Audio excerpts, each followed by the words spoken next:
اعوذ باللہ من الشیطان الرجیم بسم اللہ الرحمن الرحیم طاسین تلک آیات القرآن وکتاب مبین ہدی وبشریٰ للمؤمنین۔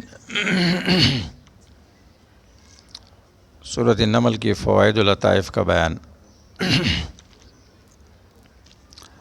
سورت کی ابتدا قرآن کریم کے تذکرے سے ہوتی ہے۔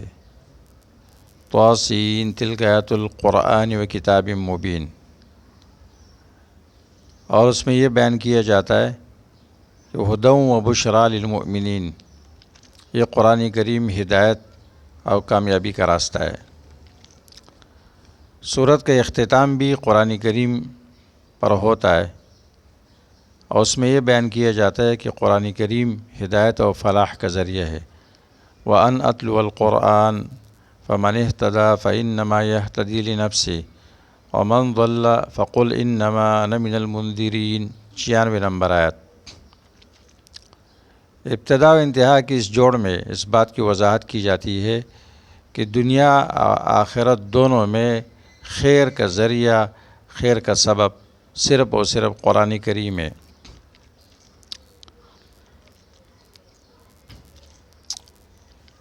سورت کا بنیادی محور تمدنی تفوق کا غایہ، تمدنی ترقی برتری کا غایہ و مقصد کیا ہے، تو اللہ تبارک و تعالیٰ کا شکر بجا لانا ہے۔ سورت کی موضوعات: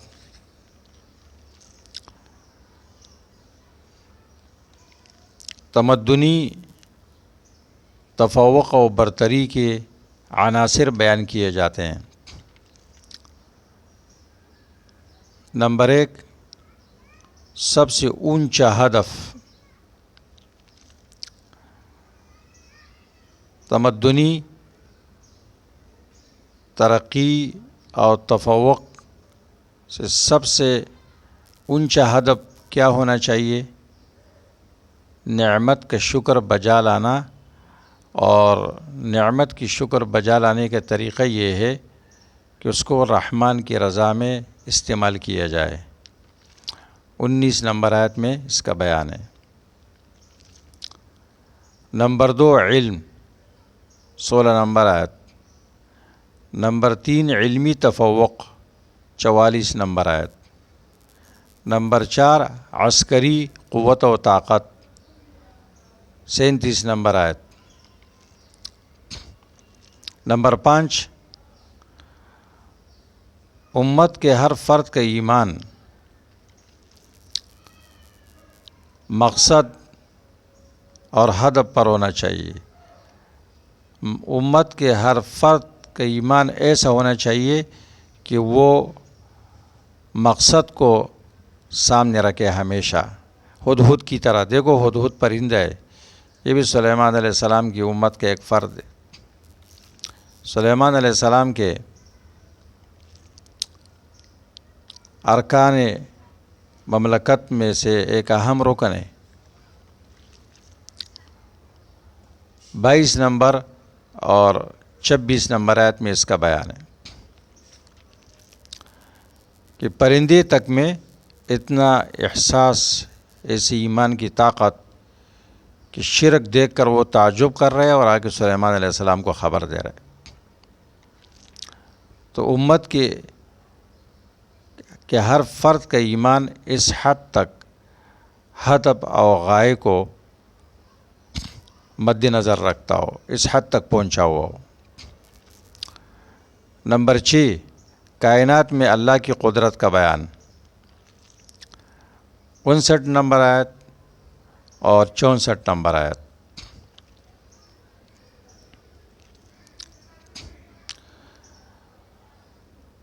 سورت کی جو آیتیں ہیں وہ تمدنی ترقی اور تفوق کے عناصر بیان کرنے کے بعد پھر کائنات میں اللہ تعالیٰ کی قدرت بیان کرتی ہے، اور اس بات کو یاد دلاتی ہے کہ اللہ ہی مسبب الاسباب ہے، تفوق اور ترقی کے اسباب فراہم کرنے والی ذات صرف اللہ ہے، اس لیے اسباب میں مشغول ہو کر اللہ سے غافل نہیں ہونا چاہیے۔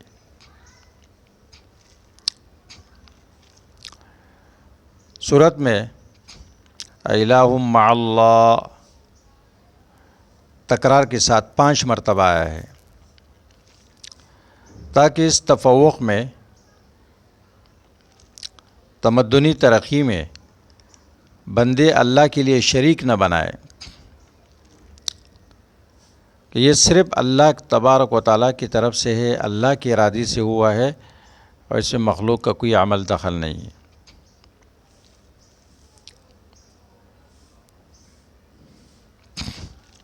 شرعی واجبات میں انسان کی شرعی ذمہ داریوں میں یہ شامل ہے کہ اللہ تعالیٰ جس شخص کو جتنا بھی اختیار دے، اقتدار دے، اس کو مالک بنائے کسی بھی درجے میں بھی، تو وہ اپنے اس منصب کے تمام تقاضوں کو پورا کرے، رعایا کی خبرگیری کرتا رہے، چان بین کرتا رہے، اس سے کبھی اس کو غافل نہیں ہونا چاہیے۔ ذمہ داری خواہ چھوٹی ہو خواہ بڑی ہو، الا کلکم راع وکلکم مسئول عن رعیتہ۔ بخاری و مسلم نے اس حدیث کو نقل کیا ہے کہ اللہ کے رسول صلی اللہ علیہ وسلم نے فرمایا، تم میں سے ہر شخص اپنے منصب کے اعتبار سے ایک حاکم ہے، اپنے اختیارات کے اعتبار سے وہ حاکم ہے، گھر کا سربراہ ہے، صوبے کا ہے، ملک کا ہے، ادارے کا ہے، تم میں سے ہر ایک سے اس کی رعیت کے بارے میں سوال کیا جائے گا۔ رواہ البخاری و مسلم۔ 36 نمبر میں اس کا بیان ہے کہ جس شخص کو یہ یقین ہو جائے کہ دنیا فانی ہے، آخرت باقی ہے، وہ صرف دینی نعمت پر خوش ہوتا ہے، وہ دنیا کی نعمت کی طرف بالکل توجہ نہیں کرتا ہے۔ 36 نمبر آیت۔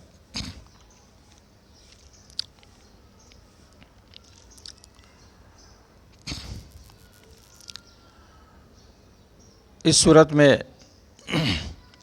اس بات کی تعلیم ہے کہ انسان کو حق قبول کرنا چاہیے، جس طرف سے بھی آئے، مسلمان سے، کافر سے، مرد سے، عورت سے،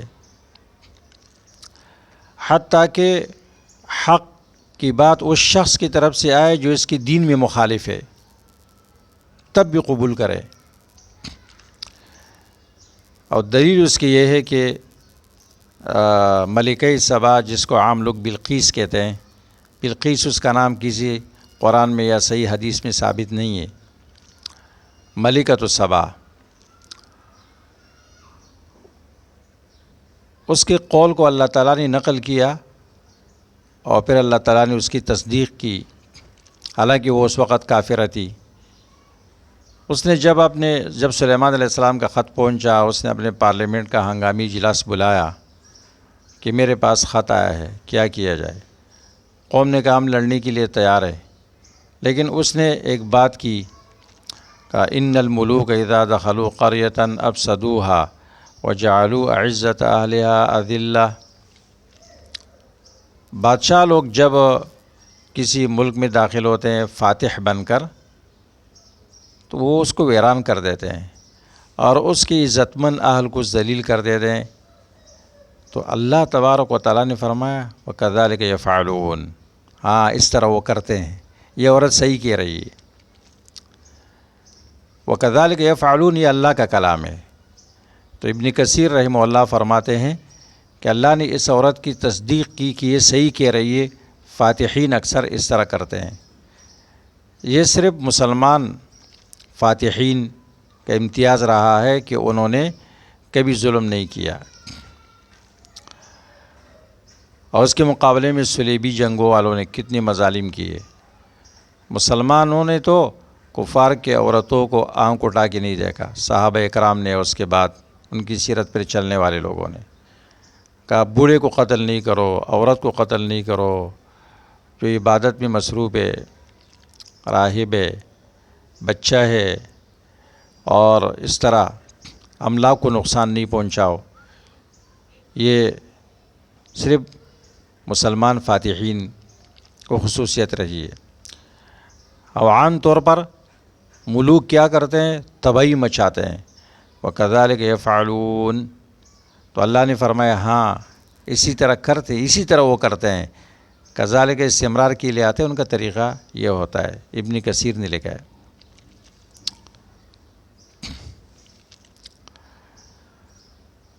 سلیمان علیہ السلام نے ایک دعا مانگی ہے 19 نمبر آیت میں، نمل 19 نمبر. جس شخص پر اللہ تعالیٰ احسان کرے، اس کو نعمت دے، خواہ دنیاوی نعمت ہو یا اخروی نعمت ہو، اس کو چاہیے کہ اس دعا کا اہتمام کرے. اور اس دعا کی اہمیت کے لیے، فضیلت کے لیے کافی ہے کہ اللہ تعالیٰ نے قرآن میں اس کو 2 مرتبہ ذکر کیا ہے اس کی اہمیت کے پیش نظر. ایک تو سورۃ نمل 19 نمبر میں دیکھو، رب اوزعنی ان اشکر نعمتک التی انعمت علی وعلی والدی وان اعمل صالحا ترضاہ وادخلنی برحمتک فی عبادک الصالحین. یا اللہ مجھے توفیق دے کہ میں اپنے آپ کو قابو میں رکھوں اور آپ کا شکر ادا کرتا رہوں اس نعمتوں پر جو آپ نے مجھ پر کی ہے، میرے والدین پر، اور اس بات کی توفیق دے کہ میں عمل صالح کرو جو آپ کو پسند ہو، اور مجھے اپنے رحمت کے ذریعے داخل کر اپنے نیک بندوں میں. سلیمان علیہ السلام نے یہ دعا کیوں مانگی؟ اس لیے کہ اقتدار کے ہوتے ہوئے اقتدار تو اکثر اقتدار والے کیا کرتے ہیں؟ ظلم کرتے ہیں، جبر کرتے ہیں، استبداد کرتے ہیں، تکبر، غرور، کسی کو انسان ہی نہیں سمجھتے ہیں. تو اقتدار کے ہوتے ہوئے انسان کا اپنے آپ کو قابو میں رکھنا، کنٹرول میں رکھنا، اور ظلم نہ کرنا، جبر نہیں کرنا، اور اپنے حیثیت میں رہنا، یہ بڑا مشکل کام ہوتا ہے. اس لیے سلیمان علیہ السلام اللہ سے دعا مانگ رہے. تو ہر وہ شخص جس کو اللہ نے دینی نعمت دی ہو یا اخروی، وہ اس دعا کا اہتمام کرے. ایسا نہیں کہ وہ اپنے عہدے، منصب، اقتدار سے غلط فائدہ اٹھائے اور ظلم کرے. سلیمان علیہ السلام کو اللہ تعالیٰ نے انسانوں پر، جنات پر، پرندوں پر، ہواؤں پر حکومت دی تھی. اور سلیمان علیہ السلام کی عاجزی دیکھو. سلیمان علیہ السلام نے اس کو دین کی دعوت بڑی عاجزی سے دی، اور جبراً انہوں نے اس کو جبر کے لیے استعمال نہیں کیا. یہ دعا سورۃ احقاف آیت نمبر 15 میں بھی ہے. حتی اذا بلغ شدہ وبلغ 40 سنہ قال رب اوزعنی ان اشکر نعمتک التی انعمت علی وعلی والدی وان اعمل صالحا ترضاہ. یہاں تک تو وہی دعا ہے. آگے اس میں یہ ہے وَأَصْلِحْ لِي فِي ذُرِّيَّتِي. یا اللہ میری اولاد کو میرے لیے درست فرما. انی تبت الیک وانی من المسلمین. یا اللہ میں نے آپ کی طرف رجوع کی ہو، میں ماننے والوں میں سے ہوں. تو جس آدمی کی عمر 40 سال ہو جائے، بلغ 40 سنہ، اولاد پیدا ہو، اور اس کو اللہ نے دینی اور دنیاوی نعمت دی ہو، اور وہ یہ چاہتا ہے کہ اس کی اولاد درست ہو جائے، صالح ہو جائے، اس کے لیے کارآمد ہو جائے، تو وہ اس دعا کا اہتمام کرے.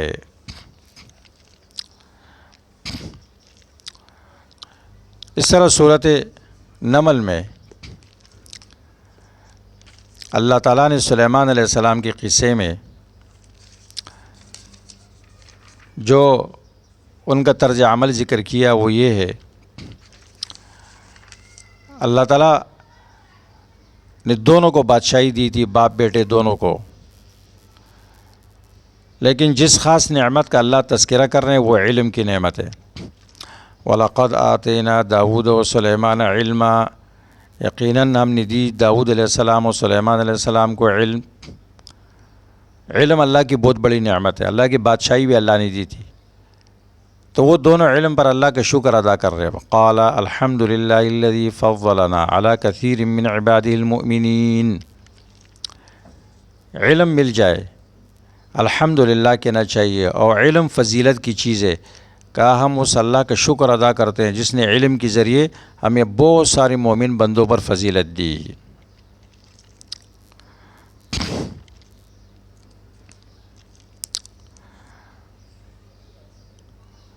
جو شخص اپنی قوم کا خیر خواہ ہوتا ہے یہ اللہ کو بہت پسند ہوتا ہے. اس لیے جو چیونٹی تھی اس نے سلیمان علیہ السلام کے لشکر سے قوم کو آگاہ کیا، یا ایھا النمل ادخلوا مساکنکم، اور سلیمان علیہ السلام کی طرف سے عذر بھی بیان کیا، لا یحطمنکم سلیمان وجنودہ وهم لا یشعرون، تمہیں رون نہ ڈالے سلیمان اس کے لشکر اور ان کو پتہ نہیں ہوگا. اور چیونٹی کا مقصد یہ بھی تھا کہ یہ متاثر نہ ہو جائے. دیکھو چیونٹی کا یہ بھی عقیدہ ہے کہ نبی غیبدان نہیں ہوتا ہے، اور نبی کے ساتھ جو لوگ ہوتے ہیں صحابہ وہ بھی غیبدان نہیں ہوتے، کہتے وهم لا یشعرون. سلیمان علیہ السلام اس سے خوش ہو گئے، فتبسم ضاحکا من قولها. تبسم اور ہنسنا یہ شریعت کے خلاف نہیں ہے. بہت سارے لوگ ہنستے بھی نہیں ہیں، ایسے منہ بنا کے بیٹھے ہوتے ہیں اور کہتے ہیں کہ یہ اس کو بزرگی کے خلاف سمجھتے ہیں. سمجھنا ہنسنا، پیغمبر علیہ السلام اکثر تبسم کی حالت میں رہتے تھے، اور بعض اوقات آپ ہنستے بھی تھے، حتی بدت نواجزہ، کہ آپ کی نواجز دانت ظاہر ہو جاتے تھے. علم کی فضیلت، جو شخص مجلس سے غائب ہوتا ہے، ایک ذمہ دار شخص، بغیر اطلاع کے، تو وہ سزا کا مستحق ہوتا ہے. سلیمان علیہ السلام نے فرمایا لَأُعَذِّبَنَّهُ عَذَابًا شَدِيدًا، ہدہد کو میں سخت سزا دوں گا یا اس کو ذبح کروں گا، او لَيَأْتِيَنِّي بِسُلْطَانٍ مُبِينٍ، یا وہ معقول عذر پیش کرے گا. وَمَكَثَ غَيْرَ بَعِيدٍ فَقَالَ أَحَطتُ بِمَا لَمْ تُحِطْ بِهِ. تھوڑی دیر کے بعد وہ آیا اور سلیمان علیہ السلام کو رپورٹ پیش کی اس نے. امام رازی نے علم کی فضیلت پر یہاں سے استدلال کیا ہے کہ علم اتنی عظیم چیز ہے، یہ کمزور کے اندر طاقت پیدا کرتی ہے. دیکھو ہدہد چھوٹا سا پرندہ ہے. سلیمان علیہ السلام میں دو صفتیں ہیں، بادشاہ بھی ہے، پیغمبر بھی ہے. بادشاہ کا کتنا بڑا روب ہوتا ہے، پھر اس کے ساتھ پیغمبر کا کتنا روب ہوتا ہے، اور ایک چھوٹا سا پرندہ اس کے سامنے کیا کہتا ہے، احطت بما لم تحط به، میں وہ معلوم کر کے آیا ہوں جو آپ کو معلوم نہیں ہے. اب یہ چھوٹا سا پرندہ ایسے شخص سے بات کر رہا ہے جو نبی بھی ہے اور بادشاہ بھی ہے. یہ طاقت کس نے پیدا کی؟ علم نے. علم کمزور کے اندر بولنے کی طاقت پیدا کرتا ہے. میں وہ معلوم کر کے آیا ہوں جو آپ کو معلوم نہیں ہے، مملکت سبا کی یقینی خبر لے کر آیا ہوں.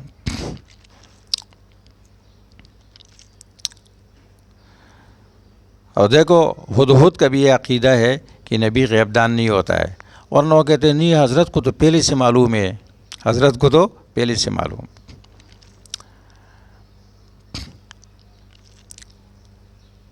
مقبولان خداوندی، انبیاء ہو اولیاء ہو، وہ غیبدان بھی نہیں ہوتے اور وہ کارساز بھی نہیں ہوتے ہیں.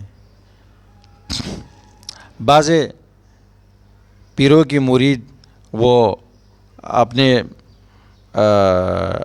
اپنی پیروں کے لیے علم غیب ثابت کرتے ہیں کہ حضرت کو تو سب کچھ معلوم ہے. اور یہاں پرندہ پیغمبر سے کہتا ہے وہ معلوم کر کے آیا ہوں جو آپ کو معلوم نہیں ہے. اس لیے سلیمان علیہ السلام نے فرمایا سننظر اصدقت ام کنت من الکاذبین، میں دیکھتا ہوں کہ آپ سچ بولتے ہیں یا جھوٹ بولتے ہیں. نبی شرک برداشت نہیں کرتا ہے، فوراً خط لکھا اذهب بکتابی ھذا. اور خط کتنا مختصر، خط میں کیا لکھا تھا، بسم اللہ الرحمن الرحیم انہ من سلیمان، یہ خط کے اوپر لکھا تھا. اور خط کے اندر مضمون کیا تھا، بسم اللہ الرحمن الرحیم اللہ تعالی علیہ واتونی مسلمین، اس لیے خط کی شروع میں بسم اللہ مکمل لکھی جائے، 786 نہ لکھا جائے۔ وہ بسم اللہ کا قائم مقام نہیں ہے۔ انبیاء علیہ السلام کے خطوط، قرآن نے سلیمان علیہ السلام کا خط نقل کیا، ہمارے پیغمبر علیہ السلام کے خطوط بھی اس طرح تھے۔ باقی بعض لوگ کہتے ہیں کہ اس کی بے عزتی ہوتی ہے، ہم گناہگاروں کی، یہ بات غلط ہے۔ وہ جس کے ہاتھ میں جائے گا تو احترام اس پر لازمی ہے، وہ بھی عزتی کرے گا، آپ گناہگار نہیں ہوں گے۔ اس عورت نے اکیلا فیصلہ نہیں کیا، اس نے پارلیمنٹ کا اجلاس بلایا۔ ایسے اہم مسائل میں ایک فرد کو فیصلہ نہیں کرنا چاہیے۔ قالت یا ایھا الملک ان افتونی فی امری ما کنت قاطعۃ امرا حتی تشہدون۔ یہ بڑی ہوشیار عورت تھی۔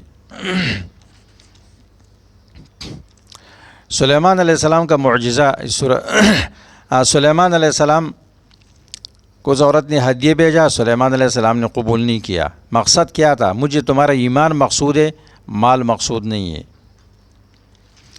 سلیمان علیہ السلام نے اس کا عرش، اس کا تخت حاضر کیا، ایک آنکھ کی جھپک سے بھی زیادہ۔ یہ سلیمان علیہ السلام کا معجزہ تھا۔ دنیا کتنی ترقی کر لے، آواز سے زیادہ تیز جہاز ایجاد کرے، لیکن ایسا نہیں کر سکتے ہیں کہ کسی چیز کو اس مقام سے بغیر اس کے دوسرے مقام تک پہنچا دے، جتنی دیر میں سلیمان علیہ السلام کا یہ تخت آیا تھا۔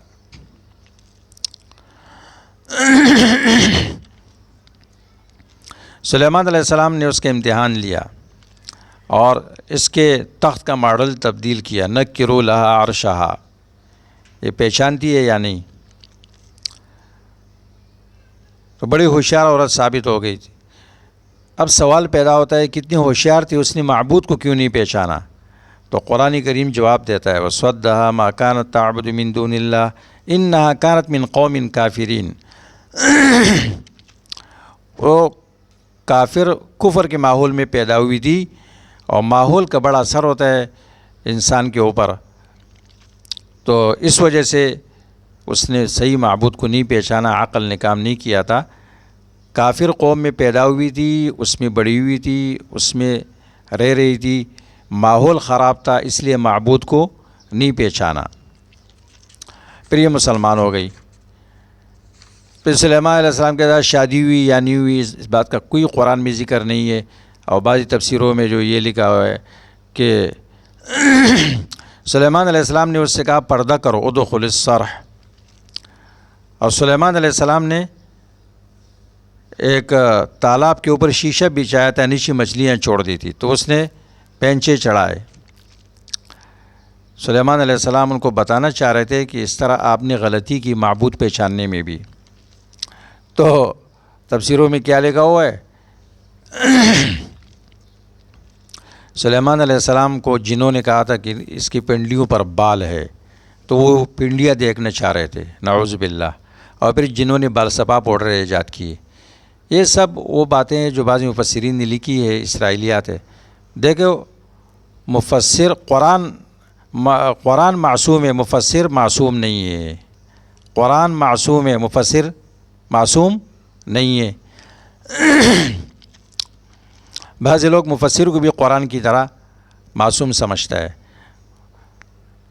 ٹھیک ہے، ہر تفسیر کا منہج ہے، اس نے ایک کام کیا، اللہ ان کو جزائے خیر دے، ان کو برا بھلا کہنا جائز نہیں ہے، لیکن وہ انسان ہے، اس کی غلطی کو غلطی کہا جائے گا۔ بعض لوگ اس غلطی کو غلطی نہیں مانتے ہیں۔ اس کے لیے ایک لطیفہ بیان کرتا ہوں، شاید بات سمجھ میں آ جائے۔ لطیفہ یہ ہے کہ ایک شخص تھا، کسی کمپنی میں کام کرتا تھا، اس کے گاؤں کی چودھری نے خط بھیجا۔ خط میں لکھا تھا کہ تیری بیوی بیوہ ہو گئی، گھر آ جاؤ۔ وہ خط مینیجر کے پاس لے گیا، جی خط آیا ہے کہ میری بیوی بیوہ ہو گئی، میں گھر جا رہا ہوں۔ اس نے کہا اللہ کے بندے آپ زندہ ہو تو آپ کی بیوی کیسے بیوہ ہو گئی؟ کہا نہیں جی چودھری صاحب جھوٹ نہیں بولتے ہیں، چودھری صاحب جھوٹ نہیں بولتے ہیں۔ اس نے بار بار سمجھایا کہ جب شوہر مرتا ہے تو تب بیوی بیوہ ہوتی ہے، اب تو میرے سامنے زندہ ہو، کیسے بیوہ ہو گئی؟ تو کہا نہیں چودھری صاحب جھوٹ نہیں بولتے، ملک صاحب جھوٹ نہیں بولتا ہے۔ تو اسی طرح کسی شخص کو سمجھاؤ کہ بھائی یہ بات غلط ہے کہ تفسیروں میں لکھا ہوا ہے، وہ جھوٹ نہیں بولتا ہے، تفسیر میں لکھا ہوا ہے، یعنی تفسیر غلط کیسے لکھ سکتا ہے؟ تفسیروں کے مناہج ہے وہ ہم پیچھے بیان کر چکے ہیں اصولی تفسیر میں۔ اور مفسر انسان ہوتا ہے، کبھی ایک فن میں قابل ہوتا ہے، دوسرے میں کمزور ہوتا ہے، تو قرآن کے مطالعہ کرنے والے انسان پر لازمی ہے، تفسیروں کی مطالعہ کرنے والوں پر، کہ وہ تفسیر کا منہج پہچان لے اور اس کی خوبیاں بھی پہچان لے اور اس کے کمزوریوں کو بھی پہچان لے، اور ایسی باتیں کبھی بیان نہ کریں۔